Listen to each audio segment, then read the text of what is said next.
दोस्तों, दिव्या साहित्य संग्रह में आप सभी का फिर से स्वागत है। हम लेके आए हैं अभी नाटकों का अध्ययन हम बारी बारी से कर रहे हैं। हमने कहानी को पूर्ण कर लिया है, अब है नाटक की बारी। तो नाटक में हमने दो तीन नाटक आपको इससे पहले पढ़ा चुके हैं। तो इकाई 8 यूजीसी नेट के सिलेबस में संकलित इकाई 8 में नाटक हैं, जिनमें है एक अंधेर नगरी, भारतेंदु हरिश्चंद्र द्वारा रचित। उनके जीवन परिचय देखते हैं। भारतेंदु हरिश्चंद्र आधुनिक हिंदी साहित्य के पितामह कहे जाते हैं। भारतेंदु हरिश्चंद्र को क्या है? आधुनिक हिंदी साहित्य के पितामह कहे जाते हैं। इनका मूल 1880 नाम हरिश्चंद्र। इनका जन्म कब हुआ था? 1880 ईस्वी में नाम हरिश्चंद्र था। भारतेंदु इनकी उपाधि थी। भारतेंदु क्या थी? इनकी उपाधि थी। इनका जन्म 9 सितंबर 1850 को काशी के एक प्रतिष्ठित वैश्य परिवार में हुआ था। इनके पिता गोपाल दास कवि थे। वे गिरधर दास उपनाम से कविता लिखा करते थे। भारतेंदु बहुमुखी प्रतिभा के धनी थे। 15 वर्ष की अवस्था से ही उन्होंने साहित्य सेवा प्रारंभ कर दी थी।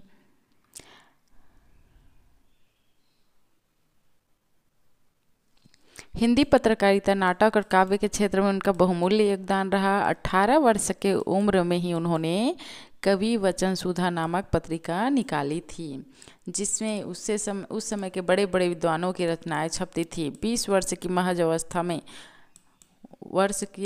उन्हें ऑनरेरी मजिस्ट्रेट बनाया गया था और वे आधुनिक हिंदी साहित्य के जनक के रूप में प्रतिष्ठित हुए। कौन है? भारतेंदु हरिश्चंद्र जी आधुनिक हिंदी साहित्य के जनक माने जाते हैं। हिंदी नाटकों का प्रारंभ भारतेंदु हरिश्चंद्र से माना जाता है। उन्होंने 1868 में कवि वचन सुधा, 1873 में हरिश्चंद्र चंद्रिका और 1874 में स्त्री शिक्षा के लिए बाल बोधनी नामक पत्रिकाएं निकाली। सभी पत्रिकाओं को याद रखिएगा मित्रों, प्रकाशन वर्ष के साथ। उनकी लोकप्रियता से प्रभावित होकर काशी के विद्वानों ने 1880 में उन्हें भारतेंदु अर्थात भारत का चंद्रमा उपाधि प्रदान किया। कब? 1880 में उन्हें भारत का चंद्रमा उपाधि प्रदान किया गया। भारतेंदु जी को वृहद साहित्यिक योगदान के कारण ही 1857 से 1900 तक के काल को भारतेंदु युग से जाना जाता है। कब से कब समय तक? 1857 से लेकर 1900 तक के समय को भारतेंदु युग के नाम से जाना जाता है। उनकी कृतियों पे थोड़ा नज़र डालते हैं। मौलिक नाटक, उनके मौलिक नाटक में है पहला वैदिक हिंसा हिंसनभूति 1873 प्रहसन, सत्य हरिश्चंद्र 1875 नाटक है, श्री चंद्रावली 1876 नाटक, विशेष मौसधम 1876, भारत दुर्दशा 1880, ब्रज रत्नाकर के अनुसार 1876 नाट्यरासक, नील देवी 1881 ऐतिहासिक गीति रूपक, अंधेर नगरी 1881, प्रेम जोगनी 1874, प्रथम में 4 गंभीर नाटिकक, सती प्रताप 1883, अपूर्ण केवल 4 दृश्य हैं। उनका कौन सा पूर्ण नाटक है? सती प्रताप, जो पूर्ण नहीं हुआ है। अनुदित नाट्य रचनाएं हम देखते हैं। विद्या सुंदर जो 1868 प्रकाशन वर्ष है। पाखंड विडम्बम कृष्ण मिश्र द्वारा कृत प्रबंध चंद्रोदय नाटक के तृतीय अंक अनुवाद है।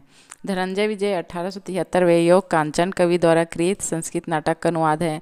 कर्पूर मंजरी 1875 सट्टक राजशेखर कवि द्वारा कृत प्राकृत नाटक का अनुवाद है। भारत जननी 1877 बांग्ला के भारत माता के हिंदी अनुवाद पर आधारित है। मुद्रा राक्षस 1878 विशाख दत्त के संस्कृत नाटक का अनुवाद है। दुर्लभ बंधु 1880 शेक्सपियर के मर्चेंट ऑफ वेनिस का अनुवाद है। उनकी और काव्य कृतियाँ हैं। भक्त सरस प्रकाशन वर्ष के साथ है मित्रों। 1870 में प्रेम मालिका, 1871 में प्रेम माधुर्य, 1875 में प्रेम तरंग, 1877 में उत्तराध, भक्तमाल 1876 से 70, प्रेम प्लाप 1877, होली 1878, राग संग्रह 1880, वर्षा इनोद 1880, मधुमुकुल 1881, विनय प्रेम 50 1881, फूलों का गुच्छा खड़ी बोली काव्य हैं जो 1882 प्रकाशन वर्ष, प्रेम फुलवारी 1883, कृष्ण चरित्र 1883, दान लीला, ये देखिएगा याद रखिएगा मित्रों, दान लीला, तन्मय लीला, नए जमाने की मुकरी, सुमनांजलि, बंदर सभा, हास्य व्यंग, बकरी विलाप हास्य व्यंग है। निबंध देखते हैं। नाटक कालचक्र लेवी प्राण लेवी भारत वर्षोन्नति कैसे हो सकती है, ये निबंध हमको अध्ययन करना है जो यूजीसी नेट के सिलेबस में संकलित है कि भारत वर्षोन्नति कैसे हो सकती है। कश्मीर कुसुम जाति संगीत संगीत सार हिंदी भाषा स्वर्गीचार सभा इत्यादि। यात्रा वृत्तांत है सरयू की यात्रा लखनऊ। कहानी अद्भुत अपूर्व स्वप्न। उपन्यास में है पूर्व प्रकाश चंद्र प्रभा। आत्मकथा है एक कहानी कुछ आप बीती कुछ जग बीती। अब देखते हैं भारतेंदु अंधेर नगरी जो प्रहसन है उसके मुख्य बिंदु। अंधेर नगरी यह एक क्या है, प्रहसन है, जो यह प्रहसन 1881 में लिखा गया था। इसके प्रकाशन वर्ष है 1881। यह लोक कथा पर आधारित प्रहसन है। उस समय हिंदू नेशनल थिएटर का आरंभ हुआ था। इसी थिएटर के लिए भारतेंदु ने इस प्रहसन को एक ही रात में लिखा था। एक ही रात में इस प्रहसन को लिखा गया था। अंधेर नगरी चौपट राजा टकेसेर भाजी टकेसेर खाजा। इस प्रहसन में भारतेंदु जी ने उस समय के राज्य व्यवस्था उच्च वर्गों की खुशामदी जाति प्रथा की आलोचना की है। प्रहसन रूपक का वह भेद है जिसमें तापस सन्यासी पुरोहित भिक्षु आदि नायकों को और निज प्रकृति के अन्य व्यक्तियों के मध्य परिहास चर्चा होती है, हंसी मजाक की, वही प्रहसन कहलाता है। भरत मुनि के अनुसार प्रहसन के दो भेद होते हैं, शुद्ध प्रहसन और संकीर्ण प्रहसन। अंधेर नगरी संकीर्ण प्रहसन के अंतर्गत आता है। अंधेर नगरी का कौन सी प्रहसन है, संकीर्ण प्रहसन। चौपट राजा का संकेत कहीं न कहीं अंग्रेजी राज्य से है। विदेशी शासन की दुर्व्यवस्था और न्याय के ढोंग का पर्दाफाश किया गया है।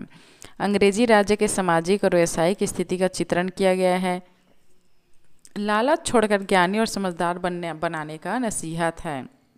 इस प्रहसन का अंत असत्य पर सत्य की विजय के साथ सुखांत है।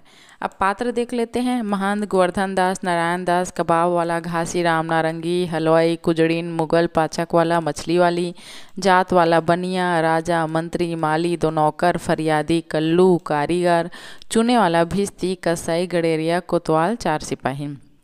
इस प्रहसन में कुल 6 दृश्य हैं। कितने दृश्य हैं मित्रों, 6 दृश्य। तो प्रथम दृश्य कहाँ है, क्या कहाँ प्रथम दृश्य देखते हैं। स्थान कौन से स्थान लिए गए, बाहरी प्रांत है। इसमें जितने भी दृश्य हैं मित्रों याद रखिएगा कि कौन से दृश्य में कौन से स्थान लिए हैं। तो प्रथम दृश्य में है स्थान को ना बाहर प्रांत है। देखते हैं महंत गुरु और 2 शिष्य नारायण दास और गोवर्धन दास हैं। प्रथम दृश्य में महंत उनके दोनों शिष्य भजन गाते हुए एक नगर में प्रवेश करते हैं। महंत अपने शिष्यों को शिक्षा देते हैं कि व्यक्ति को अपने जीवन में लोभ का परित्याग करना चाहिए। लोभ एक ऐसी प्रवृत्ति है जो हमारे अंदर के विवेक को नष्ट कर देती है। अपने शिष्यों के प्रवृत्ति के अनुसार गुरु दोनों को उन्हें 2 विपरीत दिशाओं में भिक्षा के लिए भेज देते हैं। गोवर्धन दास जो थोड़ा सा लोभी आलसी और लालची है उसे गुरु पश्चिम दिशा की ओर भेजते हैं और नारायण दास जो परिश्रमी है उसे पूर्व दिशा की ओर। याद रखिएगा मित्रों, गोवर्धन दास को कहाँ भेजते हैं, वो पश्चिम दिशा की ओर और नारायण दास को पूर्व की। गोवर्धन दास अपने कहता है कि वह बहुत भीख लेकर उनके पास लौटेगा। गोवर्धन दास क्या थोड़ा आलसी और लालच था उसके मन में, उसे गुरु ने पश्चिम दिशा की ओर भेजा था। याद रखिएगा कौन दिशा की ओर किसको भेजा था, गुरु महंत जी से। महंत उसे समझाते हैं कि अधिक लालच नहीं करना चाहिए क्योंकि लालच ही पाप का मूल है। लालच से यश और मान सम्मान दोनों ही समाप्त हो जाते हैं। इसमें भारतेंदु जी यह संदेश देते हैं कि पूर्व में रहने वाले भारतीय जब पश्चिम का अनुकरण करते हैं तो न हम घर के रहते हैं और न ही घाट के, क्योंकि हमारा मूल हमारी संस्कृति पश्चिम से भिन्न है। दूसरा दृश्य देखते हैं मित्रों। स्थान है बाजार। पहला स्थान क्या था, बाहरी प्रांत था। दूसरा स्थान लिया गया है बाजार। बाजार में कौन कौन है, कबाब वाला है, घासी राम है, नारंगी है, हलवाई है, कुजरीन है, चूरन वाला है, मछली वाला है, बनिया है, पाचक वाला मुगल है, जात वाला ब्राह्मण है। दूसरी दृश्य की कथा बाजार से शुरू होता है, जहाँ पर बाजार की चहल पहल के साथ साथ छोटे छोटे विक्रेता अपनी वस्तुओं को आकर्षक बनाकर बेचने का प्रयास कर रहे हैं, लोगों को अपनी तरफ आकर्षित कर रहे हैं। इस दृश्य में कुल कितने पात्र हैं, 11 पात्र हैं। गोवर्धन दास बहुत खुश है, उसे बहुत ही आश्चर्य होता है कि यहाँ पर हर चीज़ टके सेर में मिल रही है। नमकीन भी टके सेर है, मिठाइयाँ भी टके सेर हैं। मिठाइयाँ भी टके से। वह पूछता है कि इस नगर का नाम क्या है, यहाँ के राजा कौन है। उसे उत्तर मिलता है इस नगर का नाम अंधेर नगरी है और राजा का नाम चौपट राजा है। जहाँ पर मूल्यवान और मूल्यहीन दोनों तरह की वस्तुएं में कोई अंतर नहीं हो, दोनों को समान अधिकार दिया जाए, सम्मान दिया जाए, वहाँ के राजा विवेकहीन होगा। यहाँ तक कि इस बाजार में ब्राह्मण की अपनी जात भी टके सिर में बेचनी पड़ती है। उदाहरण है, जात ले जात टके सिर जात, एक पका दो हम अपनी जात बेचते हैं। टके के वास्ते ब्राह्मण से धोबी हो जाए और धोबी को ब्राह्मण कर दे, टके के वास्ते जैसी कहो वैसी व्यवस्था कर दे। बाजार का शोरगुल भीड़ का एक तंत्र मात्र नहीं होकर उस समय की प्रशासन व्यवस्था और समाज में फैले हुए भ्रष्टाचार कुव्यवस्था को हमारे सामने रेखांकित करता है। तीसरा दृश्य लिया गया है मित्रों, स्थान है जंगल। पहले बाहरी प्रांत था, दूसरा स्थान है बाजार, तीसरा है जंगल। महंत और दोनों शिष्य तीसरा दृश्य में जंगल में मिलते हैं। यहाँ पर नारायण दास राम भजो का जप करता है। गोवर्धन दास सपने में भी अंधेर नगरी को याद करता है, क्योंकि वहाँ हर चीज़ टके सिर में मिलने पर बहुत खुश है। महंत शहर में गुड़ी और अगुड़ी एक ही भाव मिलने की खबर सुनकर सचेत हो जाते हैं। वे अपने शिष्यों को तुरंत ही समझाते हुए शहर छोड़ने के लिए कहते हैं। सेत सेत सब एक से जहाँ कपूर का पास, ऐसे देश कुदेश में कभू न कीजिए बास। नारायण दास अपने गुरु की बात मान लेता है और गोवर्धन दास सस्ते स्वादिष्ट भोजन के लालच में वहीं रहने का फैसला करता है।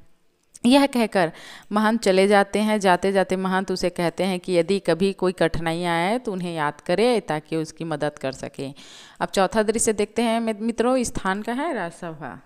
पहला था बाहरी प्रांत, दूसरा है बाजार, तीसरा हम देखें जंगल का और चौथा स्थान लिया गया है अब राजसभा। पहला सेवक, मंत्री, राजा, नौकर, कल्लू, बनिया, फरियादी, कारीगर, चुनने वाला, भिस्ती, गड़ेरिया, कोतवाल, सब क्या है राजसभा स्थान। इसी स्थान में सब पात्र हैं। देखते हैं चौथा दृश्य के अंधेर नगरी में चौपट राजा के दरबार और न्याय का चित्रण है। राजसभा में राजा, मंत्री, नौकर आदि सभी अपने अपने स्थान पर विराजमान है और राजा मूर्ख है। वह सेवक को अकारण सजा देना चाहता है। मंत्री उसकी जी हजूरी करने वाला है। दरबार में उपस्थित सभी लोग मूर्ख हैं, लेकिन राजा तो सबसे अधिक मूर्ख है। वह अविवेकी, बुद्धिहीन और डरपोक है। उसी समय दरबार में आकर एक व्यक्ति शिकायत लेकर उपस्थित होता है। वह कहता है कि कल्लू बनिया की दीवार गिर जाने से उसकी बकरी नीचे दबकर मर गई है, इसलिए उसे न्याय और अपराधी को दंड मिलना चाहिए। मूर्ख राजा अपनी मूर्खता का परिचय देता हुआ नगर के कोतवाल को फांसी की सज़ा सुना देता है और स्वयं मंत्री का सहारा लेकर वहां से चला जाता है। पांचवा दृश्य है स्थान है अरण्य। गोवर्धन दास और उसके 4 प्यादे हैं। पांचवें दृश्य में गोवर्धन दास टके सिर मिठाई खाकर बहुत मोटा हो गया है। वो आनंद से अपनी जीवन व्यतीत करता हुआ अपने आप मस्त है। वहाँ के लोग विवेक शून्य है, वे बुद्धि से रहित है। पापी और पुण्य आत्मा में कोई अंतर नहीं है।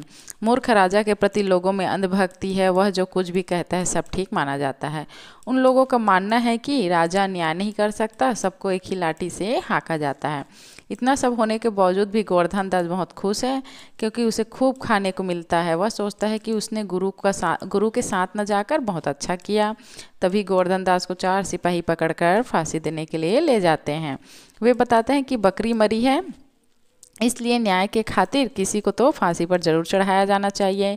जब दुबले पतले कोतवाल के गले में फांसी का फंदा बड़ा हो गया, तब राजा ने किसी मोटे आदमी को फांसी देने का हुक्म दे दिया। तुम मोटे हो, इसलिए तुम्हारी गर्दन उसमें आ जाएगी। वैसे भी साधु महात्माओं की दशा दयनीय है। राजा के डर से यहाँ कोई मोटा नहीं होता। गोवर्धन दास अपने को असहाय पाकर रोता है और चिल्लाता है और अपने गुरु को सहायता के लिए बुलाता है, लेकिन सिपाही बलपूर्वक उसे ले जाते हैं। अब आगे देखते हैं मित्रों, छठा दृश्य स्थान कौन सा है? शमशान। गोवर्धन दास, 4 सिपाही, गुरु, महंत, राजा, मंत्री और कोतवाल उपस्थित हैं। छठे दृश्य में सिपाही गोवर्धन दास को पकड़कर फांसी देने के लिए ले जाते हैं। वह सिपाहियों से अनुनय विनय करता है, लेकिन सिपाही उसे नहीं छोड़ते। उसी समय उसने गुरु अपने दूसरे चेले नारायण दास के साथ आ जाते हैं। उसकी सारी बातें सुनकर महंत उसके कान में धीरे से कुछ कहते हैं। इसके बाद गुरु और शिष्य दोनों फांसी पर चढ़ना चाहते हैं। गुरु चेले की इस बात से सिपाही हैरान होते हैं कि दोनों मरने के लिए बात क्यों कर रहे हैं। यह देखकर राजा, मंत्री और कोतवाल गुरु से यह जानना चाहते हैं। तभी गुरु कहते हैं कि इस अवसर पर जो मरेगा उसे सीधे स्वर्ग मिलेगा। गुरु की बात पर राजा स्वयं फांसी पर चढ़ने को तैयार हो जाता है। देखिए मित्रों, कितना विवेकहीन राजा है अंधेर नगरी का। अंत में गुरु जी के अर्थगर्भित उक्ति, जहाँ न धर्म न बुद्धि नहीं, नीति न सुजान समाज, ये ऐसी ही आपू नसे जैसे चौपट राज। इस तरह अन्यायी और मूर्ख राजा स्वतः नष्ट हो जाता है। अंधेर नगरी प्रहसन में आलोचकों का कुछ कथन देख लेते हैं। रामविलास शर्मा के शब्दों में, अंधेर नगरी अंग्रेजी राज्य का ही दूसरा नाम है। यह नाटक अंग्रेजी राज्य के अंधेर गर्दी की आलोचना ही नहीं, इस अंधेर गर्दी को खत्म करने के लिए भारतीय जनता की प्रबल इच्छा को भी प्रकट करता है। डॉक्टर रामविलास शर्मा के शब्दों में, डॉक्टर रामविलास शर्मा ने इस रचना को कालजयी कृति कहा है। याद रखिएगा मित्रों, विलास शर्मा ही ने कहा है। कालजयी कृति किसने कहा है? डॉक्टर रामविलास शर्मा ने।